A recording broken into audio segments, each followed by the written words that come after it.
Today on Rappler.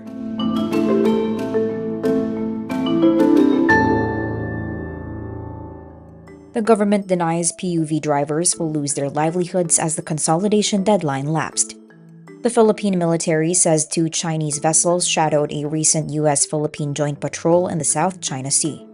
The Philippines says it remains open to diplomatic discussions with China. Brownouts in Visayas Islands continue amid a deficit of power reserves. K-pop boy group Stray Kids' Felix is now the youngest member of UNICEF's Honors Club. South Korea will launch a Hallyu visa for Korean culture enthusiasts. And the 2023 Metro Manila Film Festival reaches its 700 million peso box office goal.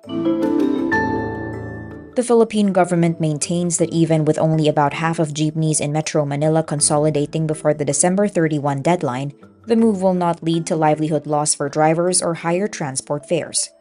Recent land transportation franchising and regulatory board data shows an almost 74% nationwide consolidation rate for jeepneys and 82% for UV expresses. This means tens of thousands of public utility vehicles could soon lose their right to operate because of their failure to consolidate. But the government doesn't see this leading to jeepney drivers losing their livelihood. We will assure by the cooperatives, sila po ay tatanggap na mga drivers doon sa mga operators na hindi po nag-consolidate. Operators who did not consolidate will only have until January 31, 2024 to operate along select routes. The LTFRB may then begin to process the cancellation of their franchises.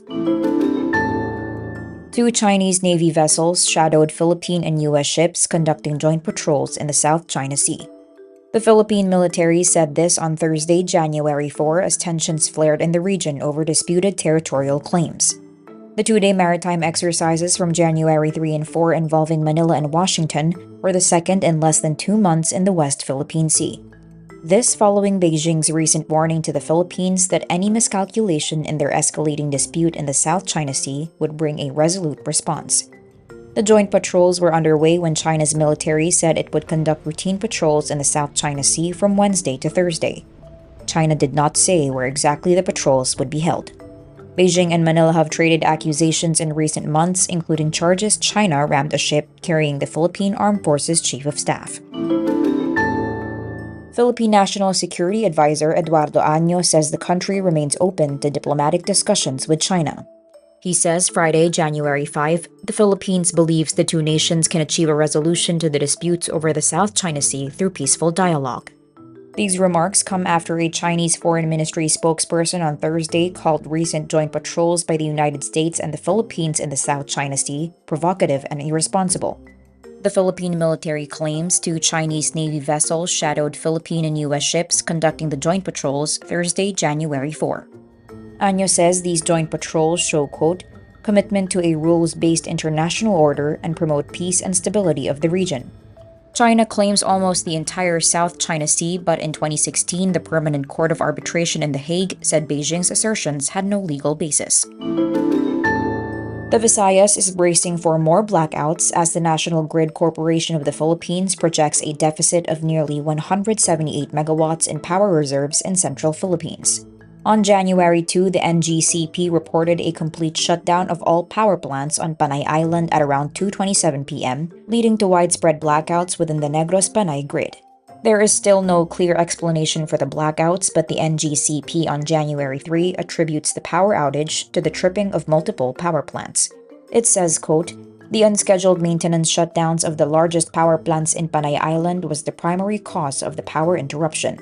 The outage raises concerns about the potential impact on businesses and public health in the affected areas. Iloilo Mayor Jerry Treñas expressed his disappointment over the power interruptions, saying the blackouts cost his city alone at least 400 million pesos to 500 million pesos in economic losses. JYP Entertainment announces K-pop boy group Stray Kids member Felix is now the youngest member of UNICEF's Honors Club. Felix had donated 100 million Korean won or around $76,000 to UNICEF for children in Laos struggling with stunted physical development due to poor nutrition and a lack of clean drinking water. This donation automatically made him the youngest member of UNICEF's Honors Club. Felix said he chose to make the donation to share the love he received. Before his UNICEF Honors Club membership, Felix was also named a member of Save the Children's Honors Club in March 2023. In 2019, BTS's Jin and former Girls' Day member Hyeri also became members of the UNICEF Honors Club. Felix debuted with Stray Kids in 2017. The group last visited Manila in December 2023 for the Asia Artist Awards, where it won the grand prize for the best stage. South Korea is set to launch the Hallyu visa, which will allow foreign Korean culture enthusiasts to reside in the country for up to 2 years. A Forbes report says applicants must register at performing arts academies in South Korea to gain eligibility. The Hallyu visa program will provide opportunities for non-Koreans to participate in South Korea's culture and entertainment industries. It will also allow the country to boost its tourism efforts following the blow it suffered during the COVID-19 pandemic. South Korea's Ministry of Culture, Sports and Tourism identified arts, driver of K-culture for the next generation, as one of the 6 major tasks in its business plan. Other details regarding the Hallyu visa, such as requirements and important dates, are expected to be announced by the second half of 2024. The annual Metro Manila Film Festival reaches its target of 700 million pesos combined for the 10 participating movies on January 2 Tuesday, proving not all is lost for the local cinema industry. In an interview with One Balita PH, MMFF Chairman Romando Artes says the 2023 box office figure is much higher than the 501 million pesos in 2022. He adds they expect to easily surpass the 700 million peso target since people can still watch until Sunday, January 7. Rewind, the comeback romance tearjerker of real-life couple Ding Dong Dantes and Marian Rivera, unofficially leads the box office. Historical film and the most awarded picture in the 2023 MMFF Gomburza gives a fresh option for moviegoers. Best Picture film Firefly is also a unique fantasy movie choice. Artes attributes the success of this year's festival to better quality films and the active promotion by the celebrities of the movies on the ground. And that's today's wrap. I'm Nina Yu. Thank you for watching. Click the link below for the full story.